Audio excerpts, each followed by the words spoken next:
আসসালামু আলাইকুম ওয়া রাহমাতুল্লাহি ওয়া বারাকাতুহু। ওয়া আলাইকুম আসসালাম ওয়া রাহমাতুল্লাহি ওয়া বারাকাতুহু। ইন্নাল হামদুলিল্লাহ ওয়া সলাতু ওয়া সালামু আলা রাসূলিল্লাহ, আম্মা বা'দ। আজকে আমাদের বিশুদ্ধ বাংলা উচ্চারণ ক্লাসের দ্বিতীয় পর্ব, দ্বিতীয় দিন। এটা হচ্ছে আমাদের আজকের পড়া। সবাই আমার সাথে সাথে উচ্চারণ করো। বিশুদ্ধ বাংলা উচ্চারণ ক্লাস। স্বরবর্ণ 11টি। স্বরে অ, অজগর। স্বরে আ,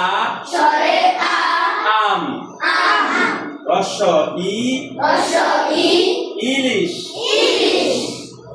দীর্ঘ ই, ঈগল। রস্ব উ, উট। দীর্ঘ উ, উষা। ঋ, ঋতু।